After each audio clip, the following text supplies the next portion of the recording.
20장 7절 제3계명입니다. 주일마다 10계명을 계속해서 살펴보고 있습니다. 당분간 10계명을 연속적으로 강의하겠습니다. 출애굽기 20장 7절 말씀이 되겠습니다.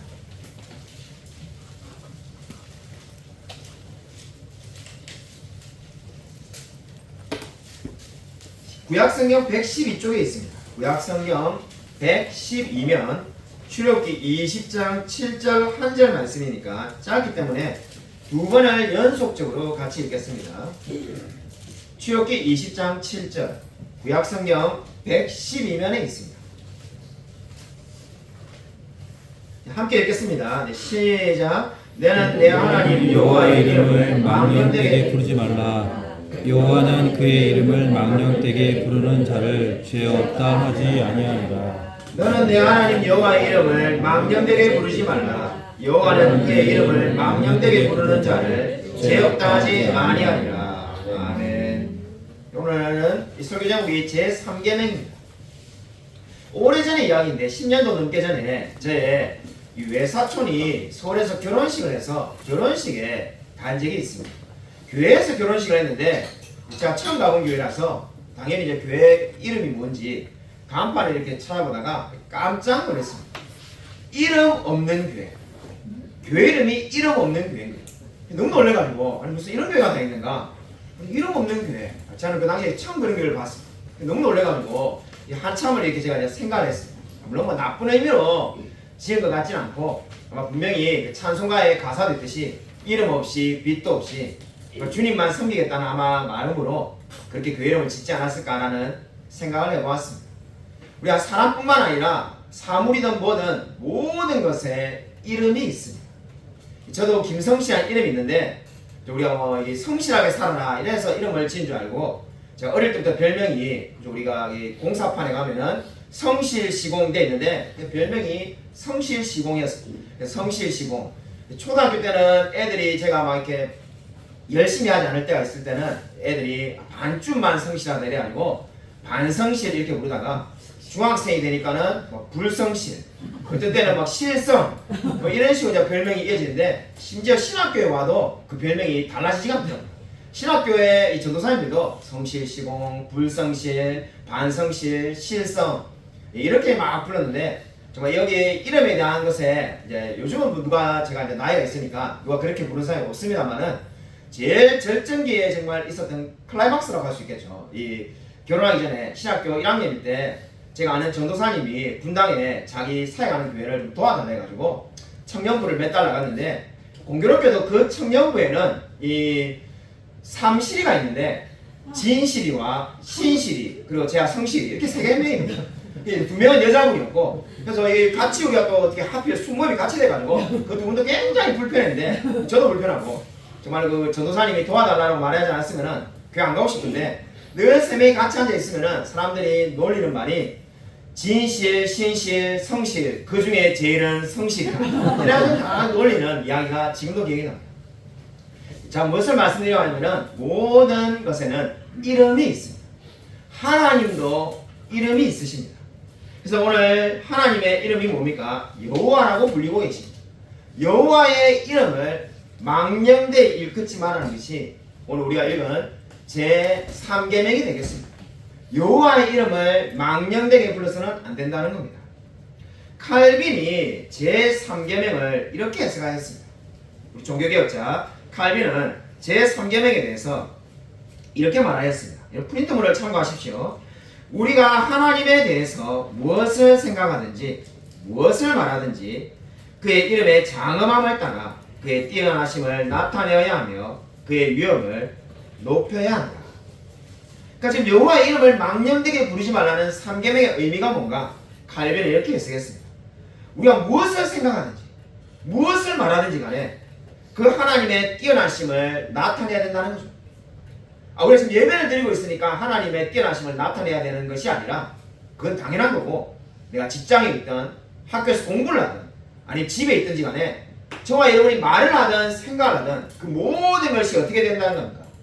하나님의 위대하심을 나타내고 그 하나님의 위대하심을 높여야 된다는 거죠. 그렇게 하는 것이 뭐라는 겁니까? 제3계명을 지키는 거라는 겁니다. 우리가 흔히 제3계명을 지키라고 하면은 그죠? 영어에 우리 예수님 이야기가 그죠? 욕입니다. 그죠? 예, 그죠? 이게 지저스 이렇게 하면은 이게 욕인데 함부로 이야기하면 안 되는데 그래서 정말로 신실한 사람들은 그 제가 외국에 살 때 보면은 오마이 갓이라고 하지 않고 오마이 굿니스 이래가지고 결코 그렇게 하나님을 함부로 부르지 않습니다. 그래서 근데 우리가 그 정도 차원의 하나님을 함부로 부르지 않는 것 정도가 제3계명의 의미가 아니라 칼빈은 어떻게 했습니까? 우리가 생각하고 말하는 모든 것들이 다 뭐라는 겁니까? 하나님의 영광을 높여야 된다고 말을 하고 있습니다. 여러분, 영광이라는 말이 뭘까요? 저 교회 다니면은 수십 번, 수백 번 계속해서 반복적으로 듣는 말이 하나님의 영광, 찬송가도 또 너무나 영광이라는 말이 많이 나옵니다. 이 영광이라는 말의 원어의 뜻은 무겁다는 뜻이 되겠습니다. 그러니까 한마디로 하나님의 영광 받으셔야 된다는 것은 이 하나님의 이름을 가볍게 함부로 사용해서는 안 된다는 겁니다. 하나님은 마땅히 존경받아야 된다고 오늘 성경은 말씀하고 있습니다. 여러분, 우리가 이름이라고 말을 할 때 그 이름이 무엇을 가지고 있을까요? 왜 하지만 하나님의 이름을 함부로 불러서는 안 되고 하나님께 영광을 돌려야 된다고 말을 하고 있을까요? 이름이 어떤 의미를 가지고 있을까요? 여러분, 우리가 성경을 보면은 이름이 굉장히 중요한 의미를 담고 있음을 알 수가 있습니다. 신앙의 우리 조상이라고 말하는, 믿음의 조상이라고 말하는 아브라함도 원래 이름이 아브라함이 아니라 아브람이었습니다. 아브람에서 아브라함으로 바뀌었죠. 근데 아브라함은 큰아버지라는 뜻이었는데 아브라함은 열국의 아버지, 한마디로 모든 세상의 아버지라는 뜻을 가지게 되었습니다. 하나님 이름을 바꿔주신 의미가 너무나 크다는 거죠. 그뿐만 아니라 야곱은 원래 이름의 뜻이 발꿈치를 잡은 자였습니다. 우리가 알다시피 이 엄마 뱃속에서 에서 형의 발꿈치를 잡고 나왔으니까 발꿈치를 잡은 자라는 뜻으로 야곱이라는 이름을 가지고 있었습니다. 하나님과 그 겨루기 되죠. 하나님과 싸움을 하게 되는데 그 하나님과 겨루고 난 다음에 이 이름이 바뀝니다. 이스라엘라고 해서 이스라엘로 바뀌는데 그 이름의 뜻은 하나님과 겨루어서 이겼다는 겁니다. 근데 여러분 아마 그 스토리를 여러분이 잘 알고 계실 건데 사실상 싸움에서 야곱이 이긴 게 아닙니다. 왜냐하면 야곱은 이 맞아가지고 그죠 다리를 절게 되는데 그게 어떻게 싸우면서 이긴 거겠습니까? 근데 뭐 이렇게 저렇게 복잡하게 생각할 것 없이 그 어떤 누가 감히 하나님과 싸워서 이길 수 있는 사람이 어디에 있겠습니까? 분명히 야곱이 진 건데 하나님이 이름을 야곱에게 이스라엘이라고 해라는 거죠. 너가 알겠다는 거죠. 분명히 야곱이 졌는데 그렇게 이름을 주신 이유가 어디에 있겠습니까? 실제적인 의미는 너의 기도가 응답되었다는 거죠. 야곱이 간절히 하나님께 부르짖었는데 그 기도가 응답이 되었다는 뜻을 담고 있는 것이 이스라엘이라는 의미가 되겠습니다. 여호와라는 이름도 무슨 의미입니까? 스스로 계시는 자입니다. 하나님의 이름의 뜻이 뭡니까? 스스로 계시는 분이라는 거죠. 저와 여러분 어떻습니까? 누군가 부모님이 낳았기 때문에 우리가 존재하고 있습니다. 우리 중에 그 누구도 스스로 있는 사람은 아무도 없습니다. 정말 아버지하고 인간관계를 다 끊는다 할지라도 뭐 아버지하고 어머니하고 이전해가지고 안 만나더라도 분명히 변하지 않는 사실은 그 아버지 어머니가 우리를 낳아주었기 때문에 있는 거지 스스로 어느 날 내가 한번 태어나야 되겠다 이렇게 태어난 사람은 없습니다. 근데 하나님은 어떻다는 겁니까? 스스로 계신 분이라는 거죠. 이게 바로 하나님과 피조물인 우리 인간의 가장 큰 차이가 되겠습니다. 근데 그 여호와라는 이름의 뜻을 다르게 해석하는 주석가가 있는데 그 말을 한번 제가 소개해드리고 싶습니다. 다르게 번역하는 건 어떻게 번역하냐면은 그 역사 현장에 계시는 하나님이라는 뜻을 가지고 있다고 믿고 있습니다. 그러니까 그 역사 현장에 계시는 하나님이라는 거죠. 오늘 우리 교회로 말한다면 이제 좀 있으면 이제 예배가 마치면은 우리 중직자 선거를 하게 될 건데 장로님도 뽑고 권사님도 뽑고 안수사님도 뽑을 건데 바로 이 역사 현장에 계시는 분이 누구라는 겁니까? 여호와 하나님이시라는 거죠. 넘치는 은혜가 설립될 때도 하나님이 계셨고 중간중간에 어렵고 힘들고 정말 많은 상황 가운데 여러분이 눈물로 교회를 위해서 부흥을 위해서 기도할 때 그 역사 현장에 계시던 분이 바로 여호와 하나님이시라고 말씀하고 있습니다. 이렇게 이름은 너무나 중요한 의미를 담고 있습니다. 오늘 3계명에서 강조하는 바가 뭡니까? 여호와 하나님의 이름을 망령되이 불러서는 안 된다는 겁니다. 우리 어린 학생들도 앉아있는데 망령되다, 그죠? 이 국어 시간에도 안 나올 만한 너무나 어려운 단어가 나와 있습니다. 망령되다 뜻이 뭔가 헛되다는 의미가 되겠습니다. 의미 없이 사용한다는 거죠. 의미 없이 그냥 계속 그렇게 말하는 거, 그것이 잘못됐다는 겁니다. 이 외국에 살아보면은 제가 슈퍼에서 일했는데 정말로 이 말씀을 준비할 때 그 정말 슈퍼에서 일하는 장면이 정말 많이 떠오르는데, 그냥 그 학생들 10대들 중에 고등학교 졸업한 아이들과 제가 그 슈퍼에서 같이 일했는데, 그 방금 말한 이 하나님이 욕으로 사용되는 말들, 그 지저스니 뭐 가시니 이런 말이 하루에 몇 번을 사용하는지 정말 헤아릴 수 없을 정도로 입에 달고 제가 입에 차마 말할 수 없는, 여러분도 다 아는 F자로 시작되는 그 영어의 유명한 욕이 있죠, 그죠? 그 욕을 넣지 않고는 이 대화가 진행이 안 될 정도로 모든 말에 그 F 단어가 들어가가지고 말을 하는, 정말 신기한 정도로 그 F라는 말이 안 들어가고는 단어가 안 돼요. 청소하다가 조금만 이게 짜증이 나면은 F 들어가는 걸로 해가지고 뭐 이래요, 이 바다. 뭐 좀 누가 이게 매니저가 욕을 하고 그러면은 F 들어가는 그 이야기를 하면서 그놈의 매니저. 모든 말이 그게 들어가는 거예요. 근데 그게 그만큼 하는 횟수가 놀라우면은 예수님과 하나님도 그만큼 다 욕을 하는 거예요. 지금 뭐 교회를 다니는 아이들도 계속 모든 것이 그렇게 욕을 해요. 그래서 내가 그때 생각했던 게, 이거 누가 처음에 시작했는지 몰라도 정말로 하나님을 함부로 망령되이 일컫기 위해서 누군가 시작했구나라는 생각을 하게 됩니다. 근데 바로 근데 오늘 성경이 말하는 게 뭡니까? 그렇게 의미 없이 하나님을 함부로 말해서는 안 된다는 겁니다. 그는 3계명을 어기는 죄라고 분명히 말을 하고 있습니다. 소요문답 제54문에 이렇게 말씀하고 있습니다.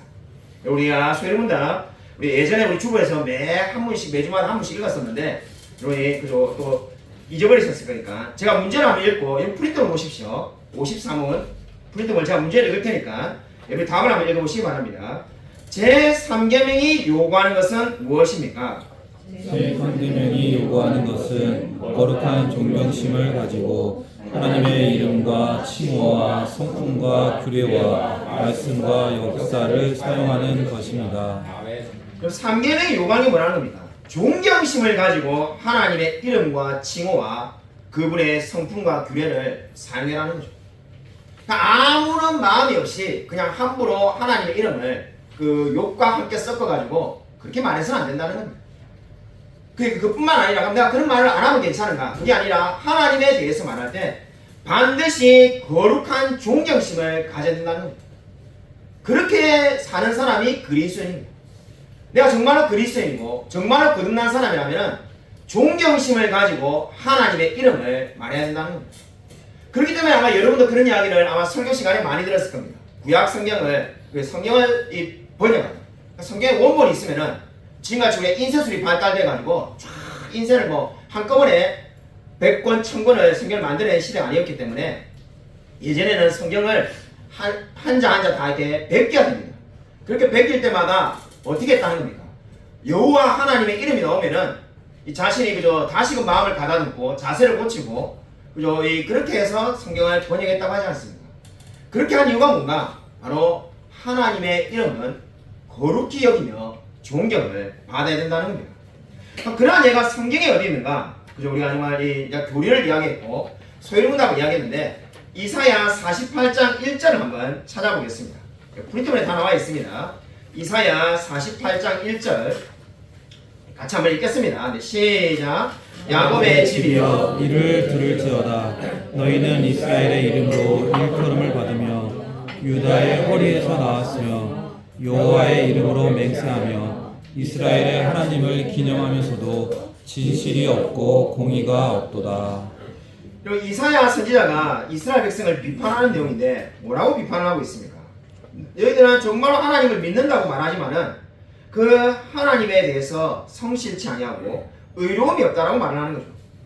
한마디로 하나님이 어떤 분인지 알고 이름을 부르지만은 그 이름에 대한 합당한 존경심이 없다는 겁니다. 그래서 이스라엘의 하나님을 기념하면서도 기념한다는 거죠. 예배를 드린다는 거죠. 그러나 진실이 없고 공의가 없다는 겁니다. 한마디로 이 3계명 어떻게 지켜야 된다는 겁니까?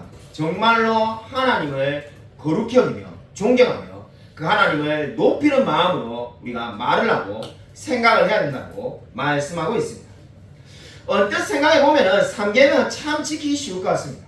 그죠? 왜냐하면 살인하지 말라, 간음하지 말라, 도둑질하지 말라, 특히 거짓말을 하지 말라. 이거 얼마나 지키기 어렵습니다. 그게 비해서 이 하나님을 망령되게 걷지 마라. 오늘부터 내가 그렇죠. 아까 말했던 영어로 하는 그런 욕들을 안 하고 함부로 하나님의 말을 이야기하지 않고 살면 되지 않겠는가? 쉬울 것 같지만은 여러분 이 말씀이 주는 어려움이 어디에 있습니까? 모든 성경에 나오는 하지 말라는 말씀의 명령에는 무엇을 하라는 명령이 포함되어 있습니다. 그러니까 하나님을 망령되게 걷지 말라는 명령에는 무엇을 하라는 명령이 이미 포함되어 있는 겁니까? 하나님을 높이며 하나님을 찬양하며 살라는 말씀이 이미 거기에 포함되어 있습니다. 그러므로 어떤 사람이 저는 한 번도 하나님 욕한 적이 없어요.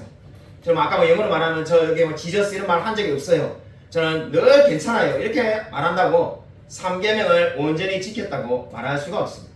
왜냐하면 3계명이 요구하는 것은 내가 정말 하나님을 마음 깊이 높이며 나의 생각과 말 속에서 늘 하나님을 거룩히 여기며 살라는 의미가 되겠습니다. 그러므로 저와 여러분의 삶 가운데서 전혀 하나님을 거룩히 여기지 않고 산다면 우리가 아무리 욕을 하지 않는데도 그는 이미 3계명을 어긴 사람이라고 성경은 오히려 말을 하고 있습니다. 여러분, 우리는 정말 이름이 중요한 시대인데 우리는 정말 이름이라는 것이 아까 제가 의미가 있다고 계속 지금 설교 때 말했는데 그 이름이 정말 무슨 의미가 있냐는 고민을 하게 되는 그런 시대를 살고 있습니다. 왜냐하면 이제 바야흐로 우리 시대는 세계 거의 많은 나라들이 성전환 수술을 하지 않아도 이제 남자가 여자로 살 수 있고 여자도 남자로 살 수 있습니다. 여러분, 제가 남자라는, 여러분 저를 보면 딱 한눈에 남자인데 저를 여자로 생각하는 사람 아무도 없죠. 근데 이 남자인데 남자라는 이름이 가지고 있는 특징들이 있습니다. 근데 그러한 것이 사실 이제 의미가 없는 시대가 된 게 이제 어떤 시대가 되었습니까? 제가 오늘부터 제가 여자라고 주장하면 여자로 여러분이 불러줘야 되고 제가 오늘부터 흑인이라고 제가 정체성을 말하면은 여러분이 흑인으로 인정을 해줘야 되는 시대가 되었습니다. 무슨 이야기냐면은 우리 시대에 영국의 이 글로벌 개발센터라는 데서 일하는 이야기인데 조세 전문가로 일하는 이 마야 포스타트라는 분의 이야기입니다. 그분에게 일어난 이야기인데 이분이 포스타트라는 이분은 진보 성향의 이 사람이었습니다. 근데 이분이 어느 날 보니까 자기는 늘 정치적으로 진보적인 입장에서 글을 쓰는 사람이었는데 직장에서 해고를 당하게 되었습니다. 왜 해고를 당했는가? 해고를 당한 이유가 딱 한 가지인데 트위터에 그분이 뭐라고 했냐면은 남자는 결코 여자가 될 수 없다는 것을 올렸습니다. 그것을 올리자마자 이 사람이 결국 해고를 당하게 됐습니다. 그래서 이 여자분이 억울하다고 법원에 소송을 거는데 재판에서 지게 되었습니다. 재판의 판사가 오히려 뭐라고 말했냐면은 당신은 그렇게 똑똑한 사람인데 연구원으로서 일하니까 조세 전문가인데 그렇게 연구하는 사람이 남자가 이제 남녀 평등법에 근거해서 자신이 여자로 살고 싶으면은 얼마든지 그렇게 살 수 있다는 한마디로 그 젠더 인정 증명서를 발급받으면은 여자로 살 수 있다는 것을 어떻게 모를 수가 있겠느냐? 근데 알고 있을 건데 이렇게 말을 하는 것은 그 법에 반기를 드는 거기 때문에 해고당해도 마땅하다고 결론이 났습니다. 그래서 그 마야 포스타트는 직장을 잃게 되었습니다. 그래서 영국에 이게 큰 사회적인 문제가 되었는데 이것을 지켜보고 있던 우리 해리포터의 저자이죠. 이 조앤 롤링이라고 유명한 분인데 이분은 정말 진보주의자 중에 진보주의자입니다. 평생을 진보를 위해 사는 사람인데 이분이 보니까는 도무지 이거는 아니라는 생각이 들어가지고 그냥 고작 트위터에 나랑 다른 생각을 한마디 올렸다고 해고를 당한다고 이렇게 또 한마디 올렸습니다. 올리니까 어떤 일이 벌어졌냐면은 수많은 사람들이 비판하기 시작했습니다. 심지어 신문도 기사에서 비판하기 시작하는 것이 왜 조앤 롤링은 자기가 해리포터로 쌓아 올린 명성을 다 스스로 버리려고 하는가. 그래서 사람들이 막 어떻게 비판하기 시작하냐면은 이 조앤 롤링은 트랜스젠더를 혐오하는 사람이다. 이렇게 비판하기 시작합니다. 근데 롤링이 트랜스젠더를 혐오하는 말을 한마디 쓴 것이 없고 오로지 쓴 말은 자기 과연 한마디 말을 올린 것 때문에 누군가 직장을 잃는 것이 과연 이게 옳은 사회인가 이런 내용으로 한마디 올렸을 뿐인데 엄청난 비판에 당하게 되었습니다. 우리 시대가 급변하고 있습니다. 미국의 뉴욕시에는 이제 자신이 이 손하는 대명사 내가 남자지만은 여자로 불리워지기를 원한다면은 그렇게 불러줘야 된다고 법적으로 만들었어요. 만약에 제가 오늘부터 여자로 불리고 싶은데 여러분이 여자로 부르지 않고 어떤 단체에서 계속 강압적으로 남자로 부르면은 뉴욕시에서 법을 어떻게 정했냐면은 12만 5천 불의 벌금을 가할 수 있게 정했습니다. 우리나라 돈으로 현재 환율로 1억 6천만 원이 되겠습니다. 그렇게 이제 정하다 보니까 어떤 일이 벌어졌을까요? 실제로 일어난 이야기인데 어떤 한 여자가 병원에 임신한 사람이 입원하게 되었어요. 자신이 남자라고 주장을 합니다. 간호사가 듣자마자 남자라고 차트에 기록을 남겼습니다.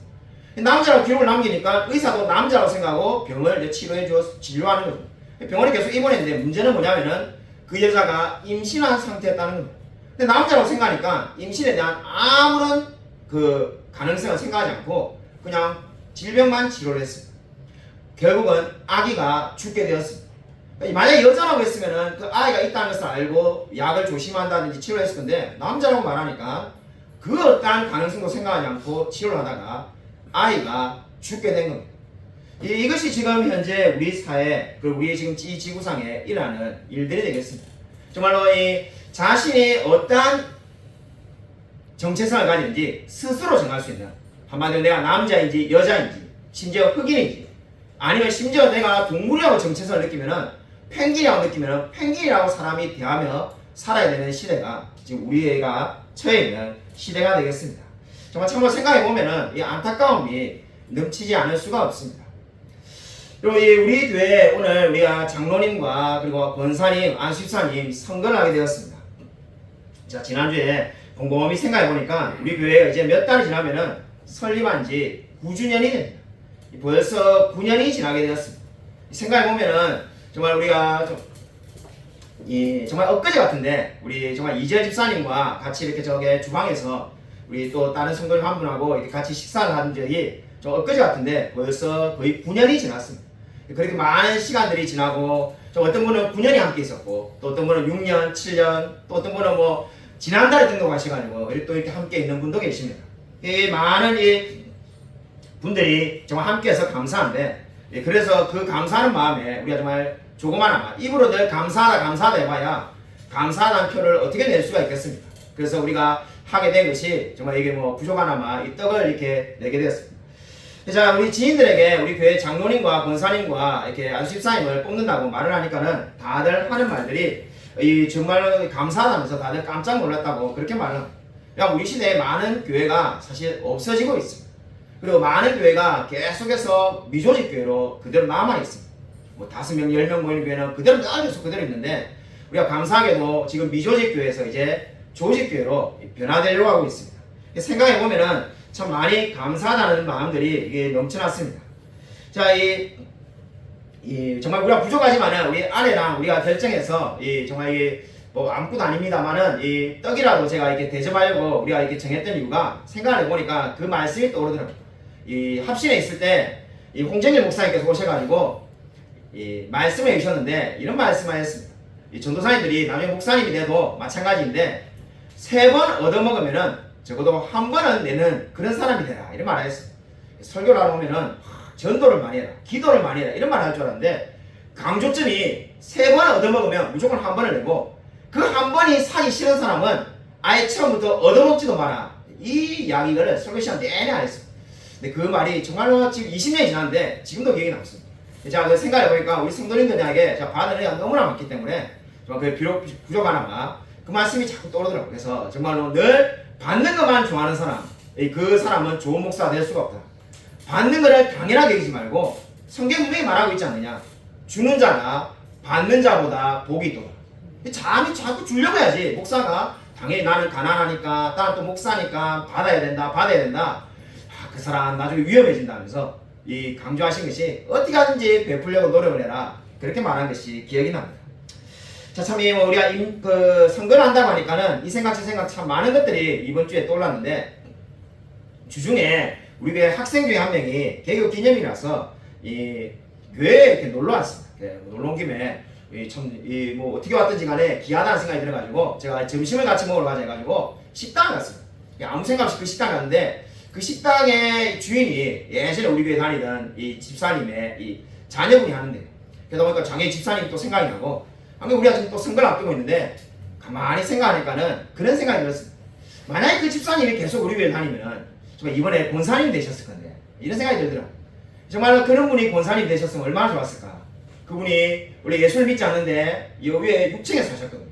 고시원에 4평밖에 안 되는 이 고시원에 사셨는데, 정말로 그 가난하고 우울증 약을 이 한 주먹씩 이렇게 드시는 걸 보았는데, 약이 정말 한 주먹씩 이렇게 우울증 약 드셨는데, 우리 교회 오셔가지고 우울증 약도 줄이게 되고, 정말 또 세례받고 변화되셨는데, 정말 그렇게 근데 이렇게 제가 정말 뭐 예상하지 못했던 거는 그렇게 부자가 될지 꿈에도 생각 못했는데, 솔직히 그 당시에 지금도 저 위에 살지만은 천만다행시다 이런 생각인데, 정말 그렇게 가난한 분이 정말 권사님이 되시면 좋겠다. 그 당시에 정말 그렇게 생각했습니다. 자, 그렇게 생각한 이유는 우리 교회가 세상과는 달라야 되지 않겠습니까?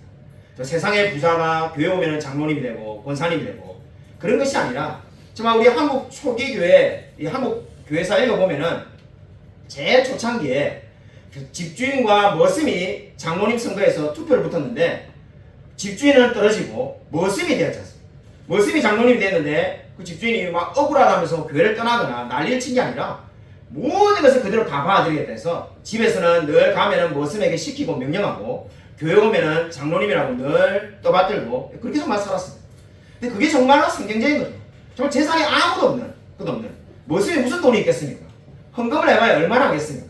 그러나 그런 것들과 전혀 상관없이 정말 영적으로 신앙적인 것으로 정말 세워지는 것이 교회라는 것을 저는 믿고 있습니다. 그래서 우리 교회는 지난해 임직식에도 마찬가지지만은 그 어떠한 뭐 헌금이나 그 어떠한 헌물도 받지 않았고, 심지어 수건도 다 우리 교회 헌금으로 제작을 했습니다. 그렇게 뭐 이렇게 하는 이유는 우리 직분 받는 분이 뭐 수건 하나 제작할 수 있는 돈이 없어서 그런 것이 아니라, 정말로 나중에라도 정말 아무것도 가진 것이 없는 분이라도 할지라도 정말 신앙이 신실하고 좋고 정말 여호와 하나님을 사랑하는 분이 직분을 받아야 되지 않겠습니까? 그래서 정말 그러한 것이 상관없이 정말 직분을 받는 교회가 아름답고 좋은 교회라고 늘 믿고 있습니다.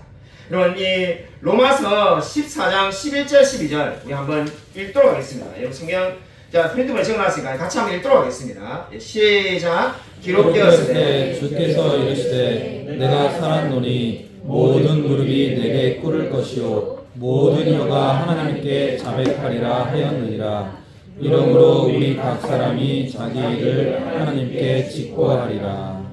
여러분, 우리가 지금 하나님 앞에 가면 어떤 일이 벌어진다고 하고 있습니까? 우리가 했던 모든 일들을 다 하나님께 직고한다라고 말을 하고 있습니다. 우리가 왜 하나님의 이름을 망령되이 일컬어서는 안 되는가? 내가 마음속에 생각도 그렇게 해서는 안 되는가? 그 모든 생각도 이제 다 하나님이 아시고 나중에 그것을 우리가 입으로 직고하게 될 거라는 겁니다. 직고라는 말은 마치 우리가 내 스스로 내가 어제 한 일을 쭉 다 이야기하듯이 하나님 앞에 우리가 했던 모든 행동들을 다 이야기하게 될 거라고 말을 하고 있습니다. 그것이 우리 심판 때에 일어날 이야기입니다. 캠벨 몰간 목사님이라는 분은 이렇게 말하였습니다. 이 3계명에 대해서 이렇게 말하였습니다. 하나님의 이름을 빼고 이야기하는 사람이 항상 하나님에 관해 이야기하면서도 생활에서는 늘 하나님을 부인하는 사람보다 오히려 깨끗할 수 있는 가능성이 훨씬 많다. 여러분, 이 말을 여러분 잘 기억하시기 바랍니다. 정말로 오늘 성경은 저와 여러분에게 여호와 하나님의 이름을 망령되이 일컬지 말라고 말씀하고 있습니다. 여러분, 마지막으로 아이작 뉴턴의 이야기를 드리고 오늘 말씀을 맺고자 합니다. 만류인력의 법칙을 발견한 분으로 잘 알려져 있습니다. 그분의 인생의 마지막 때에 건망증이 너무나 심해졌다고 합니다. 심지어 나중에는 자기 나이도 모르고 자신의 이 생년월일도 모르는 그러한 사람이 되었습니다. 가장 친한 친구가 찾아왔는데 그 친한 친구에게 자네는 누구인가? 이렇게 물어보기도 했다고 합니다. 그러니까 이제 모든 것이 이제 치매 와서 다 잊어버리는 거죠. 하루는 어떤 사람이 그 뉴턴에게 찾아와서 이렇게 물었다고 합니다. 선생님, 정말 너무 안타깝게도 선생님은 자신도 잃어버리고 친구도 잃어버리고 다 잊어버린 것 같은데 그럼 기억하고 있는 것은 혹시 뭡니까? 이렇게 물었다고 합니다. 기억력을 다 잃어버린 것 같으니까 기억하고 있는 것은 무엇입니까? 라고 물으니까 그때 뉴턴이 아주 감동적이게도 이렇게 말하였다고 합니다. 나는 모든 것을 잊어버렸어. 하지만은 내가 단 한 가지 기억하고 있는 것이 있는데 예수 그리스도가 나의 구세주라는 것은 내가 지금도 분명히 기억하고 있다라고 말하였다고 합니다. 여러분, 너무나 놀랍지 않습니까? 저 나의 생년월일도 잃어버리고 나의 나이도 잃어버리고 절친한 친구도 못 알아보지만은 분명히 기억하고 있는 한 가지가 있는데 그것이 바로 뭐라는 겁니까? 예수 그리스도가 나의 주님이시라는 것을 기억하고 있다는 겁니다. 여러분, 누가 정말로 진정으로 3계명을 올바르게 지키는 자입니까? 예수 그리스도가 나의 구세주임을 믿고 살아가는 사람입니다. 그저 하나님을 망령되이 욕하지 않는 것으로 끊지는 것이 아니라 예수 그리스도만이 나의 삶의 전부이고 그분이 나의 삶을 구원하였습니다. 나의 모든 삶을 지켜보고 계신 주인 줄로 믿으시기 바랍니다. 여러분, 저와 여러분이 바로 이 놀라운 은혜를 받은 자인 줄로 믿고 우리의 모든 삶 가운데 늘 하나님께 영광 돌리며 살아가는 저와 우리 모든 성도님이 되시기를 주님의 이름으로 간절히 축원드립니다. 이 시간 우리 말씀을 생각하면서 주여 한번 크게 외치고 간절히 통성 기도하겠습니다. 주여, 아버지 감사드립니다. 정말 하나님께서 아버지 함께 하셔서 우리 정말 늘 정말 주님을 의지하며 살아갈 수 있게 되기를 소원합니다. 여호와 이름을 망령되이 일컫지 아니하며 하나님만 바라보며 살아갈 수 있도록 아버지 도와주옵소서. 하나님 함께하여 주의 종 믿습니다. 우리 정말 날마다 거룩을 추구하며 살아갈 수 있도록 아버지 도와주옵소서. 그 하나님만이 나의 삶의 전부이시며 내 모든 것이라고 고백할 수 있게 되는 겁니다. 여호와께서 나의 구세주이시며 나의 정말 모든 삶을 이끌어가는 분이시라는 것을 믿고 나아갈 수 있도록 아버지 도와주옵소서. 하나님 함께하여 주의 종 믿습니다. 은혜 부어주옵소서. 우리의 인생 가운데 아버지 찾아오신 하나님께서 나의 삶의 전부를 바꾸어 주옵소서. 하나님 함께하여 주의 종 믿습니다. 도와주옵소서. 하나님 붙들어 줄 믿습니다. 동행하여 주시고 주께서 아버지 함께하여 주셔서 우리가 이 하나님의 3계명, 10계명을 잘 지키며 정말 나아갈 수 있게 되기를 소원합니다. 하나님 아버지 붙들어 주옵소서. 우리가 정말 말씀 붙들며 살아갈 수 있도록 아버지여 도와주셔서 함께하여 주시겠습니다. 아버지 도와주옵소서.